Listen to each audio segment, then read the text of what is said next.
예, 안녕하십니까. 소프트넥과 백병입니다. 오늘 제가 맡은 주제는 발덕트 딜라테이션에 대한 강의를 맡았습니다. 발덕트 딜라테이션은 여러 가지 질병이 많은데 저번에 했던 질병을 제외하고 제가 다른 질환들에 대해서 준비를 하겠습니다.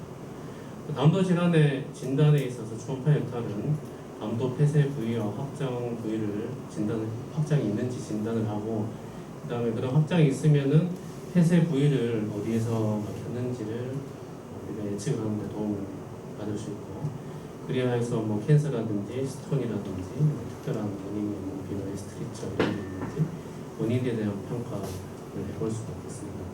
물론 간의 담도 이런 것들이 장에 가려서 보기가 좀 어려울 수 있어서 완벽한 진단은 어려울 수는 있겠지만, 이러한 부분들을 관찰을 함으로써 어느 정도 담도 질환에 대한 오리엔테이션을 가질 수가 있겠습니다. 질환을 보기에 앞서서 먼저 담도의 해부학적 구조에 대해서 간단하게 설명드리겠습니다. 담도는 인트라헤파틱, 바일덕트, 엑스트라헤파틱으로 나누어져 있습니다. 인트라헤파틱은 라이트, 레프트, 헤파틱 덕트, 프록시말 부분 얘기를 하고요. 그쪽에서 이제 퍼스트 브랜치는 2mm 미만, 세컨드 브랜치는 1mm 미만이고, 그 바일덕트는 인접한 포탈 베인의 직경의 한 40% 미만인 것이 정상이 되겠습니다. 이거보다 늘어나 있으면은 인트라 헤파틱 덕트가 딜라테이션 되어 있다고 생각하시면 되겠고, 익스트라 헤파틱 바일덕트는 커먼 헤파틱 덕트와 커먼 바일덕트를 얘기를 합니다. 정상에서는 6mm 미만이지만 고령에서는 8mm까지 정상일 수 있겠고, 과거에 콜레시스텍토미 시행했던 분들에서 포스트업 체인지로 약 10mm까지는 피지올로직하게 늘어날 수 있다고 생각하시면 되겠고, 이거보다 늘어나게 되면은 뭔가 어떤 옵스트럭션된 병변이 있는지 자세히 잘 찾아보아야 되겠습니다. 근데 담도질환 접근을 하기에 있어서 그런 해부학적 구조에 대해서 한번 살펴보면, 담도는 포탈베인하고 헤파틱 아테리하고 이렇게 비스듬하게 가다가 디스탈로 갈수록 이렇게 약간 아치 형태로 바깥쪽으로 빠져나오게 됩니다. 여기서 프로브를 약간 이렇게 트랜스버스하게 되게 되면은 초음파상 이런 구조를 관찰할 수가 있습니다. 포탈베인이 보이고 약간 우측으로 바일덕트의 쇼덱시스, 좌측으로 헤파틱 아테리의 쇼덱시스, 이 부분이 다 아시다시피 미크마우스 사인이라고 하고, 이걸 보면서 프로브를 약 90도 정도 회전을 시키면 익스터널 엑스트라헤파틱 바일덕트를 잡을 수 있습니다. 그래서 보시면 포탈베인 있고 바일덕트고 헤파틱 아테리입니다. 이거를 90도 정도 회전을 하게 되면은 포탈베인과 패럴하게 주행하는 엑스트라헤파틱 바일덕트를 찾을 수가 있습니다. 그래서 이런 엑스트라헤파틱 커먼 바일덕트의 다이미터를 잴 때는 헤파틱 아테리와 이렇게 크로싱하는 이 부분이 제뉴라고 하는데, 이 부분에서 다이아미터를 측정을 하게 됩니다. 그래서 6mm까지는 정상으로 생각을 하시면 되겠습니다. 그래서 바일덕트는 우리 표준 상복부 초음파에서 5장 정도에서 관찰을 할 수 있습니다. 먼저 관좌엽 스캔에서 레프트 쪽에 바일덕트, 인트라헤파틱 바일덕트 볼 수 있고, 우엽의 스캔, 그리고 우엽의 늑간 스캔, 그리고 간의 담간의 종 스캔, 그리고 좌우 간 문맥 분지의 스캔에서 바일덕트를 관찰할 수 있습니다. 정상에서는 인트라헤파틱 바일덕트는 잘 관찰되지 않을 수 있지만, 이렇게 늘어나 있다면은 포탈베인과 함께 주행을 하는 바일덕트가 늘어나는 것들을 이렇게 관찰할 수 있겠습니다. 익스트라헤파틱 바일덕트 같은 경우도 앞서 말씀드린 부위에서 측정을 하시면 되겠는데, 우리가 시로시스나 포탈 하이텐션이 있는 분들에서는 가끔 헤파틱 아테리가 이렇게 늘어나서 바일덕트처럼 이렇게 보일 수가 있습니다. 이런 경우에는 도플러를 띄워가지고 이게 바일덕트인지 아니면 헤파틱 아테리가 늘어난 건지 감별을 하시면 되겠습니다. 그래서 익스트라 헤파틱 바일덕트가 딜라테이션 된 경우에는 포탈베인과 이렇게 두 개가 비슷한 굵기로 이렇게 늘어나 있는 이런 소견을 볼 수 있겠고, 이런 소견을 더블 바리얼 샷건 사인이라고 이렇게 생겨서 이런 이름을 붙이게 됩니다. 그래서 오늘 발표드릴 주제인 발덕트 딜라테이션의 초음파 소견과 그 원인에 대한 방법에 대해서 표를 정리한 것인데요. 발덕트가 늘어나 있으면 이게 이제 어떤 심텀, 존디스나 알리페인, KLT 업노멀리티가 있는 obstructive dilatation인지 아니면 무증상의 non-obstructive dilatation인지 이렇게 다르게 접근을 하면 되겠고, obstructive dilatation인 경우는 뭐 스톤인지 캔서인지 뭐 비나인인지 그런 것들에 대해서 생각을 해보고, non-obstruction일 경우에는 뭐 CS 인펙션이나 콜레도칼시스트, 그리고 앞서 말씀드린 포스트 콜레시스텍토미나 시널 체인지로 있는 dilatation인지 이런 부분들에 대해서 우리가 생각을 하면서 접근하면 되겠습니다. 앞선 강의 시간에서 스톤과 인트라헤파틱 콜란지오 칼시노마에 대해서는 강의를 했기 때문에 그 외에 한 6가지 정도의 질환에 대해서 말씀드리도록 하겠습니다. 첫 번째로 비나인 스트리처인 경우입니다. 비나인 스트리처는 뭐 크로닉한 인플라메이션이 과거에 있었던 경우에 이렇게 발생을 할 수 있겠습니다. 선준영 원장님 케이스가 되겠는데, 여기 보면은 익스트라헤파틱 발덕트가 딜라테이션 된 소견을 관찰을 할 수가 있습니다. 도표를 띄어서 이게 늘어난 헤파틱 아테리가 아닌 것을 확인을 하였고, 그리고 인트라 판크라틱 에어리어에서 디스탈 CVD가 이렇게 늘어나 있는 소견을 관찰을 하고 있습니다. 근데 이 초음파 소견에서 뚜렷한 어떤 스톤이라든지 인트라덕탈 매스 같은 것들은 관찰이 되지 않았습니다. 덕트는 약 9.3mm 정도로 6mm 이상으로 늘어나는 소견을 관찰하였습니다. CT를 찍었는데 프록시멀 IHD, 프록시멀 CVD 딜라테이션이 있는데 디스탈 쪽에서는 빅 네로잉 보이고, 하지만 명확한 옵스트럭션의 어떤 병변은 없다고 해서 비나인 스트리처가 의심된다고 이렇게 판단했던 케이스입니다. 우리가 비나인 스트리처가 의심되면은 이런 비나인 스트리처가 생길 수 있는 원인에 대해서 환자분에게 히스토리 테이킹을 좀 더 자세히 해서 정말 비나인일지 한 번 더 확인을 해보는 것이 중요하겠는데, 이아트로제닉하게 뭐 수술 후에 당연히 생길 수가 있겠고요.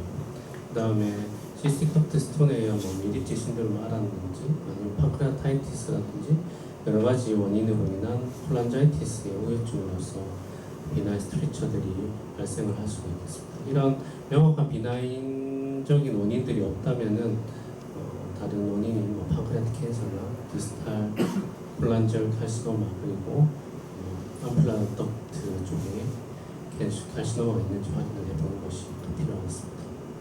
두 번째로 클라스킨 튜머에 대해서 말씀드리겠습니다. 클라스킨 튜머에 대해서 말씀드리기 전에 콜란지오 셀룰라 칼시노마에 대해서 간단하게 복습하고 넘어가겠습니다.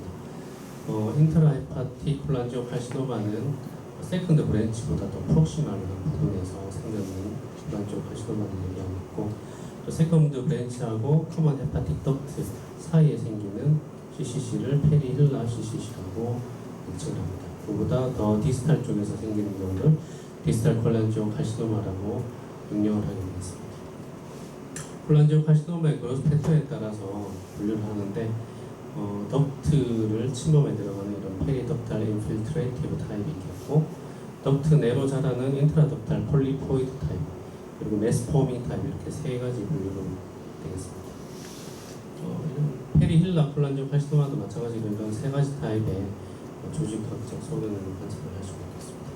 클라스킨 튜머는 세컨 브랜치하고 커먼 헤파틱 덕트 사이에서 생기는 캔서인데, 특징적으로 이제 좌우 담관 합류구 쪽에서 생기게 됩니다. 전체 담관암의 50%이고 조기에 황달이나 담관염을 초래하기 때문에 발견 당시에 비교적 크기가 작게 되겠습니다. 초음파 소견은 간내 담관 확장이 있겠고, 이게 제일 중요한 소견인데, 좌우 간내 담관의 불합류, 왼쪽 오른쪽이 이렇게 끊어진 소견을 보면 클라스킨 튜머를 의심을 해보아야 되겠습니다.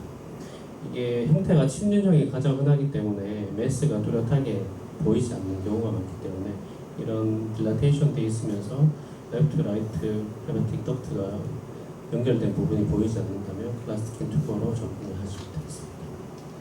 타입은 뭐 이렇게 나누는데 좌우 합류부의 컨플루언스를 침범하지 않고 커먼 헤파틱 덕트 쪽을 침범한 경우를 타입 1, 컨플루언스까지를 같이 침범한 경우를 타입 2, 그리고 라이트 헤파틱 덕트까지 익스텐션 된 경우를 2, 3A, 레프트 쪽으로 익스텐션 된 경우를 3B, 그리고 좌우 다 먹은 경우를 4라고 이렇게 분류를 하게 되겠습니다. 정리해 보시겠습니다. 헝달과 피로를 주소로 내원을 했습니다. 박선우 원장님 정리가 되겠습니다. 보시면 레프트 인트라헤파틱 덕트 딜라테이션이 있고 이쪽에 라이트 인트라헤파틱 덕트 딜라테이션이 있습니다. 중간에 좌우 간내 담관 문화부가 퓨전되는 그런 부분이 관찰되지 않습니다. 이 자세히 보시면 메스 라이크 리전이 중간에 있는 것을 관찰할 수가 있고, 디스탈 쪽에 디스탈 CVD의 직경을 측정을 해보니까 5.3mm 정도로 디스탈 쪽은 늘어나 있지 않은 것을 봐서 커먼 헤파틱 덕트라든지 세컨 브랜치 그 사이에 어떤 말리그넌시에 의해서 생긴 바이덕트 딜라테이션으로 생각해 볼 수 있겠고, 클라스킨 튜버로 진행할 수 있겠습니다. 그 다음 조영덕 교수님 강의 자료입니다. 마찬가지로 라이트 인트라헤파틱 덕트 딜라테이션이 있고 레프트 인트라헤파틱 덕트 딜라테이션이 있습니다. 그 사이 부분에 컨플루언스 쪽에서 퓨전되는 그런 소견이 관찰되지 않고, 자세히 관찰하면 경계가 좀 불명확한 이런 메스 라이크 리전이 있는 것 같습니다. 그래서 페리덕탈 인필트레이티브 타입의 클라스킨 튜머로 진단을 했던 케이스가 되겠습니다. 그 다음 케이스는 하나종합내과 조기현 원장님 진행을 하겠습니다. 마찬가지로 레프트 쪽에 인트라덕트 딜라테이션이 관찰되겠고, 여기가 힐라 포탈 베인의 umbilical 포션이 되겠습니다. 좀 더 여기 보면은 GB 딜라테이션 소견도 보였고, 이쪽에는 이제 메스 리즌이 관찰되고 있습니다. 그래서 이거는 CT를 찍어보면은 레프트 쪽에 인트라헤파틱 덕트 딜라테이션이 있고 라이트 인트라헤파틱 덕트 딜라테이션이 있고 중간에 이제 메스가 있고 이 GB 디스텐션이 있습니다. 그래서 클라스킨 튜머 타입 3A이고 이게 커먼 헤파틱 덕트 아래쪽에 뭐 시스틱 덕트까지 먹어서 이런 GB 딜라테이션과 같이 생긴 형태의 클라스킨 튜머 증명이 되겠습니다. 다음 세 번째로 디스탈 CVD 캔서에 대해서 말씀드리겠습니다. 클라스킨 튜머하고 비슷한데 간외 담간에 생긴 원발성 종양이고 대부분 악성이고 담간 폐쇄로 발견되는 경우가 많겠고, 간외 담간이 확장되고 간내 담관도 확장되어 있는데 앞서 말씀드린 클라스킨 튜머에서 보이는 좌우 간내 담간의 불문압은 관찰되지 않게 되겠습니다. 그리고 뭐 침륜 형태가 많고 이쪽에서는 디스탈 CVD는 바로 가스에 가려서 메스를 직접적으로 관찰하기 어려운 경우가 많기 때문에 추가적인 뭐 CT나 MRCP 같은 것들의 이밸류에이션이 필요할 수도 있겠습니다. 시스틱 덕트보다 원이구에 병변이 있는 경우에는 GB 디스텐션도 같이 관찰할 수가 있겠습니다. 그래서 GB 디스텐션이 보이고 디스탈 CVD 쪽에서 이렇게 인트라덕탈 폴리포이드 타입의 이런 메스가 관찰될 수도 있겠습니다. 이거는 이제 조영덕 교수님 강의 자료에서 보는 건데 여기 보면은 인트라헤파틱 바일덕트 딜라테이션이 있습니다. 클라스킨 튜머하고 다르게 좌우 간내 담간에 이런 퓨전 소견이 관찰되고 있습니다. 그리고 디스탈 쪽으로 각 CVD를 보면은 디스탈 CVD 쪽도 디스탈 딜라테이션 되어 있으면서 인트라덕탈 쪽으로 폴리포이드한 이런 메스가 관찰되어서 디스탈 CVD 캔서로 진단했던 케이스가 있습니다. 판크라틱 덕트 내에 인트라 판크라틱 바일덕트 내에서도 이런 메스가 관찰되고 있습니다. 그 다음에 이거는 이행김 연합내과 김대현 원장님 진행가 되겠습니다. 마찬가지로 익스트라헤파틱 바일덕트 딜라테이션이 관찰되고 내부에 이런 소프티슈 덴시티의 어떤 메스 라이크 리전이 이렇게 관찰되고 있습니다. 완전히 더 디스탈 쪽에는 인트라 판크라틱 덕트 딜라테이션 조명하지 않고 있습니다. CT를 찍어보니까 약간 프록시말 CVD 쪽에서 인트라덕탈 폴리포이드 타입의 메스 형태의 디스탈 CVD 캔서가 의심되는 케이스였습니다. MRCP를 통해서 인트라덕탈 타입의 프록시말 CVD에 생긴 콜란지오칼시노마로 의심할 수 있었던 케이스가 되겠습니다. 그리고 이거는 파티마 병원 김대진 과장님 진행가 되겠습니다. 보시면 레프트 쪽에 인트라헤파틱 덕트 딜라테이션이 있고 라이트 인트라헤파틱 덕트 딜라테이션도 있고 레프트 라이트 덕트의 컨플루언스 쪽에서 이렇게 이어지고 있습니다. 디스탈 덕트 딜라테이션도 보이고 GB 디스텐션도 보입니다. 좀 더 디스탈한 부분에서 인트라덕탈 레스 리전이 관찰되고 있습니다. CT를 찍어보면 약간 프록시멀 부분에서 약간 시스틱 덕트를 먹은 인트라덕탈 디스탈 CBD 캔서로 진단을 되었고 ERCP를 해보니까 프록시멀 CBD 쪽에 이렇게 루미널 레로잉 소견이 보여서 멘탈 스텐트 인설션을 했던 그런 디스탈 CBD 캔서 케이스가 되겠습니다. 다음 마지막으로 페리엠필러리 캔서에 대해서 말씀드리겠습니다. 페리엠필러리 캔서는 앞서 말씀드린 마이덕트하고 좀 세포학적 형태는 좀 다른 것인데 듀오데눔 메이저 바필러의 ECM 이하에서 발생하는 그런 캔서가 되겠습니다. 엠플라임 바터에서 캔서가 생기게 되면 당연히 디스탈 쪽에 CBD 딜라테이션과 심하면은 인트라 헤파틱 덕트의 딜라테이션도 관찰을 할 수가 있겠는데 이런 엠플라임 바터 캔서는 초음파로 관찰하기가 쉬운 케이스는 아닙니다. 왜냐하면 이런 듀오데눔 내에서 이렇게 관찰되고 있고 사이즈가 비교적 작기 때문에 가스에 가려서 실제적인 매스를 관찰하기는 매우 어렵습니다.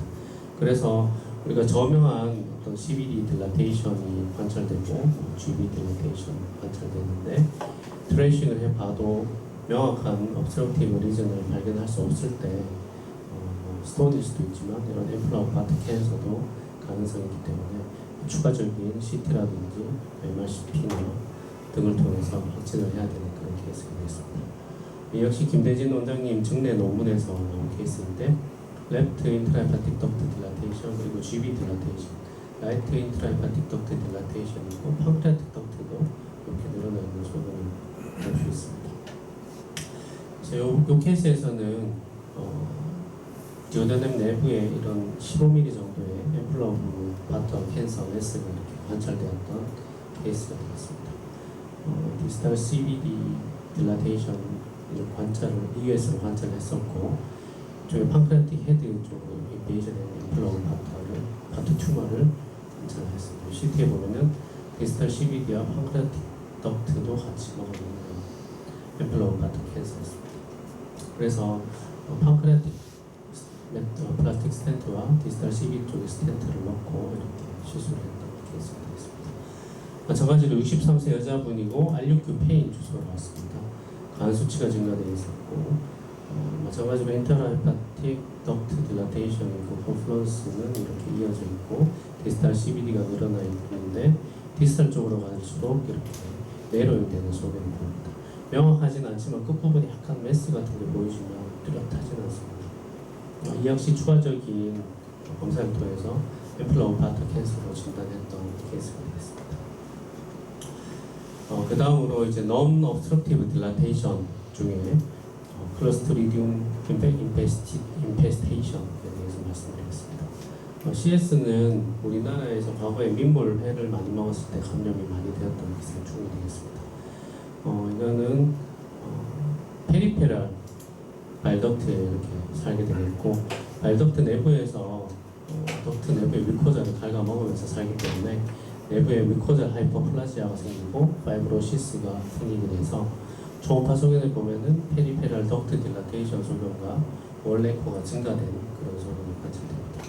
그래서 초음파 소견으로는 디퓨즈 마일드 유니폼한 딜라테이션 오브 페리페랄 인트라헤파틱 덕트가 관찰되겠고 라지 바일덕트는 별로 늘어나 있지 않습니다. 하지만 우리가 초음파로 이런 걸 의심해 볼 수가 있는데 초음파로 이게 액티브 인펙션인지 과거의 인펙션의 시퀄레인지 구분할 수 없다고 합니다. 보시면 페리페랄 덕트가 조금 늘어나 있고요. 월레커가 많이 증가되어 있는 소견이 여러 군데 보입니다.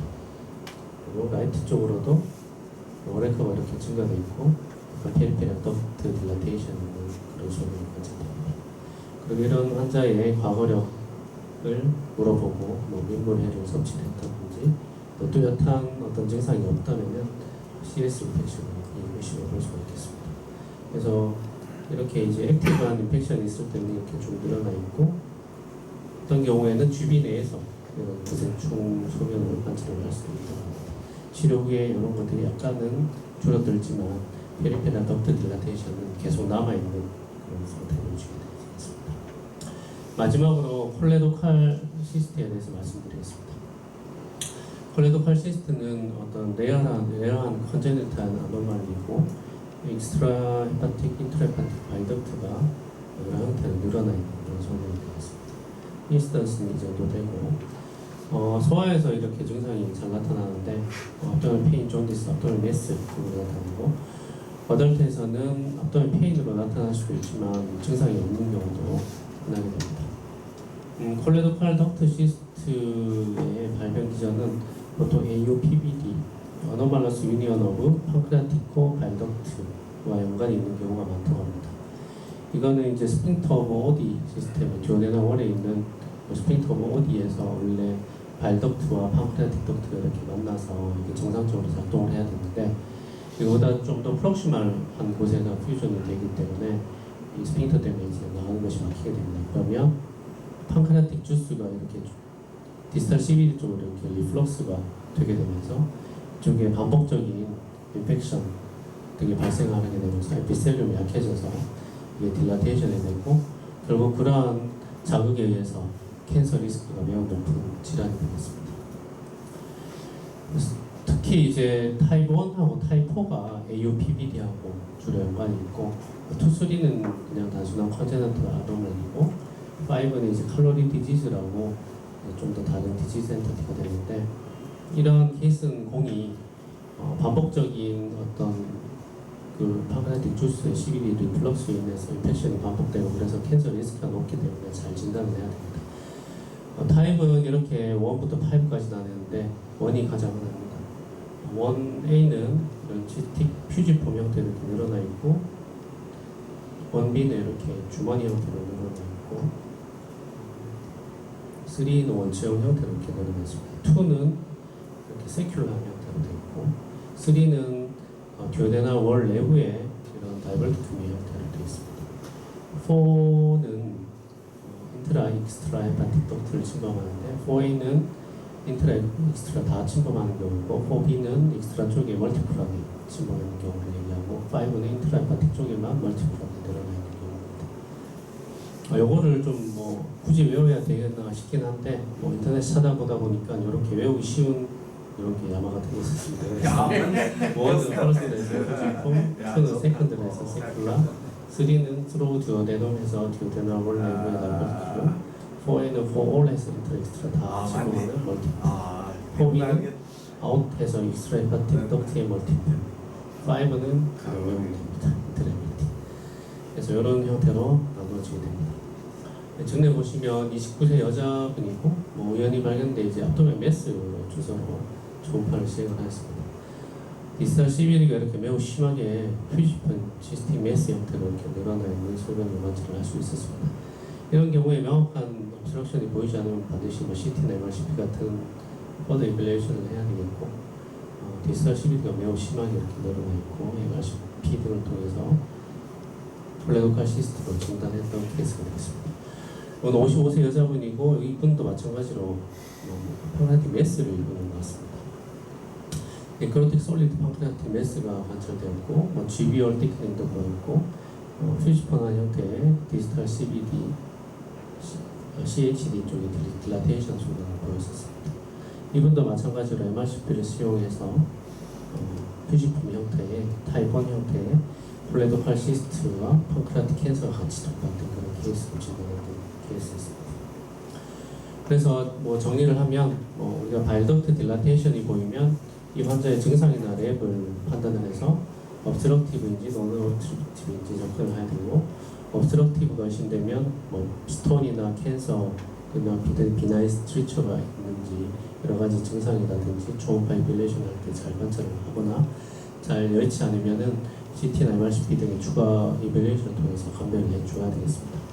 그리고 non-obstructive 딜라테이션이 의심될 때는 환자의 과거 민물회 섭취력이라든지 페리페랄 딜라테이션만 있는지를 보고 CS를 감별하면 되겠고, 그리고 콜레도 칼시스트는 우리가 뭐 추가적인 검사를 통해서 캔서 리스크가 높기 때문에 뭔가 이상하게 CBD가 많이 늘어나 있거나 하는 경우에는 반드시 체크를 해줘야 되겠고, 그 외에 뭐 뚜렷한 증상도 없고 나이가 올드에이지고 과거에 수술을 했거나 해서 10mm 미만의 어떤 dilatation이 있는 경우에는 특별한 추가 이밸루에이션 없이 그냥 팔로우를 할 수도 있겠습니다.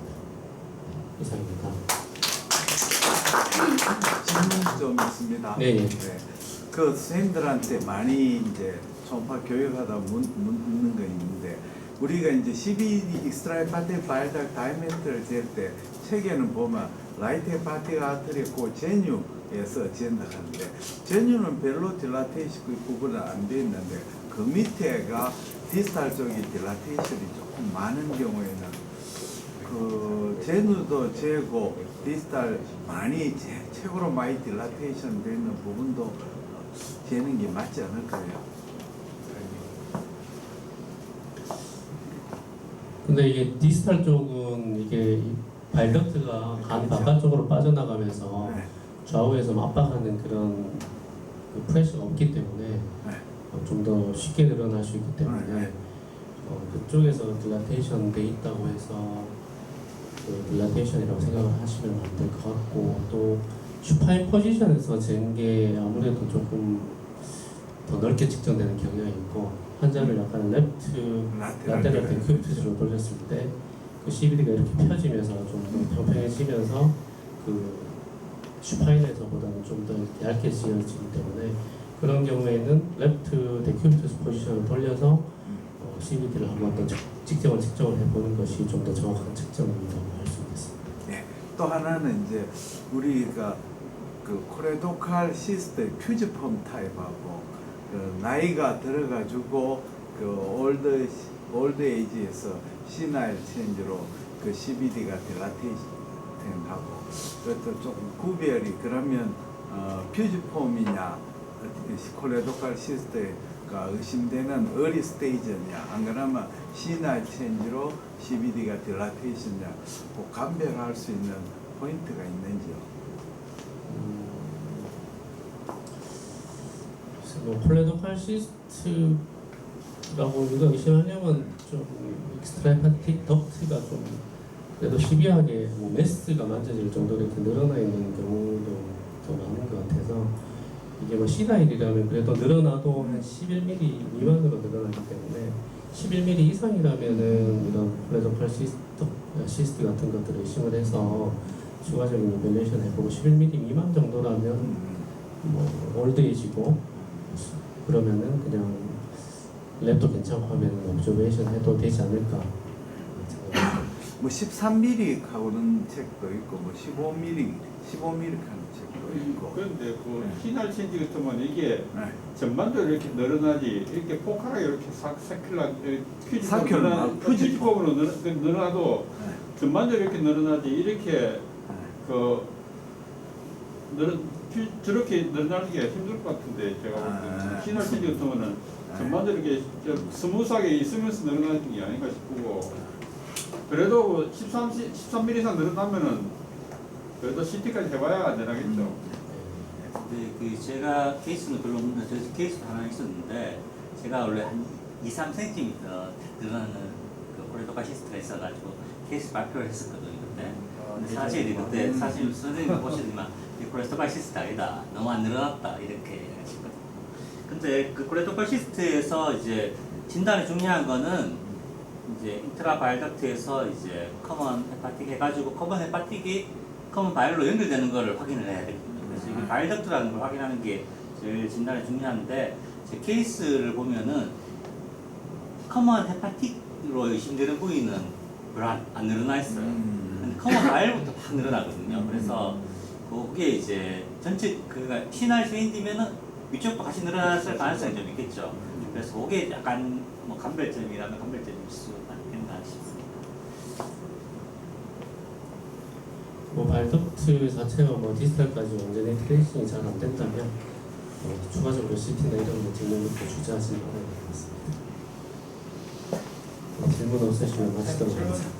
질문 사고 쓸수 있는데 펜트랄이 그 캔서에서 마지막 캔서에서 SMT가 1,400주씩 올라와 있고 발전도도 상당히 늘어나 있습니다. 올해 빌루비는 0.6인데 진짜 맞는지 0.6이 저 정도 늘어나 있습니다. 다른 자료에서 떼온 거라 가지고 잘못 적었습니다. 맞네. 이 정도라면 늘어날 수 있어요. 그래 저면 어깨 때 파테리스 초기로 두 번째는 그거는 진료 보시다 보면은 초음파나 아니면 CT상에서 그 페리 그 헤파틱 덕트가 인트라헤파틱 덕트가 늘어나 있으면서 페리페럴 헤파틱 덕트 늘어나 있고 이제 CS 인페스테이션이 의심이 되는 경우 있지 않습니까? 환자가 이 사람이 이제 현재 인펙션이 있는지 아니면 과거 감염력이 있는지 참 그건 알기 어려운데 원장님 혹시 그럴 때 다른 원장님들 프라지칸텔을 좀 주시는지 한번 궁금합니다. 물어보고 과거에 그런 치료했던 적이 없으면 줍니다.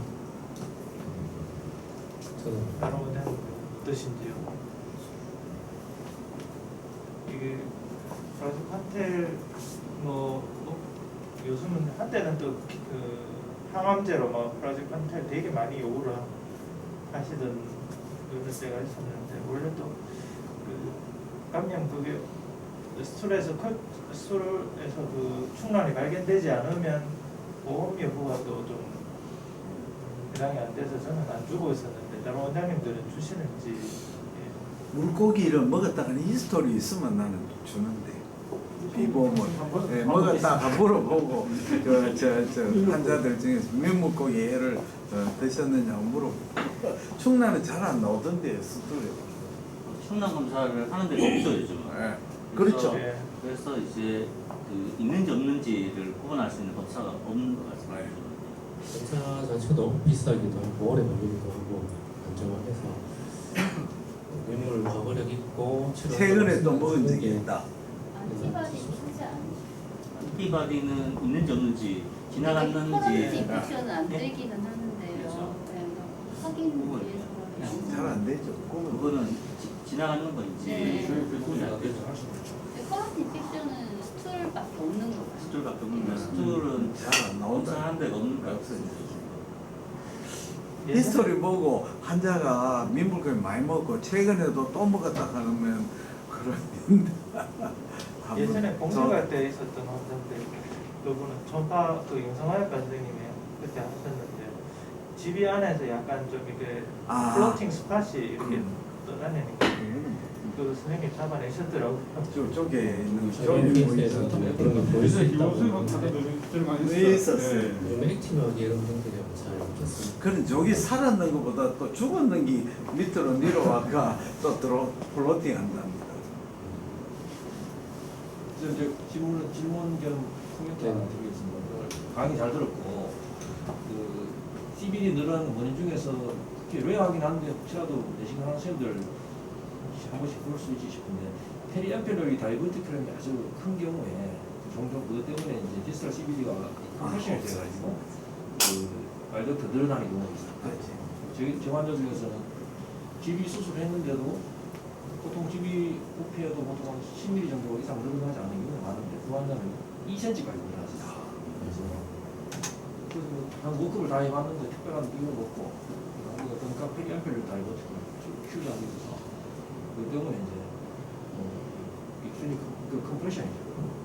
이게 이제 경우에 따라서는 한 10여 년 제가 초창기에 아마 그때 발표하면 발표하셨습니다. 했는데. 그때 이제 그 당시 증상도 없었는데 그 당시에 제 기억으로는 그 이런 경우에도 혹시 어떻게 심텀이 나타날 수가 있거든요.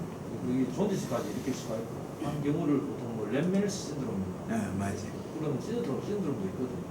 그게 도데눔 다이베티큐럼 예, 그렇죠. 페리앰뷸러리. 그렇게 페리앰뷸러리가 있거든요. 그렇죠. 도데눔이 다이베티큐럼 아, 되는 그렇죠. 네. 페리앰뷸러리 그대로 다이베틱 그렇죠. 그 페리앰뷸러 자체가 근데 큰 경우에 그런 경우도 있다. 도데눔 알고 있으면 좋을 것 같습니다. 정례 발표하면 했습니다. 기억이 나. 네, 아주 초창기에 네. 네, 그러면 두 번째 강의 마치고 세 번째 신희철 원장님의 케이스 발표가 있겠습니다.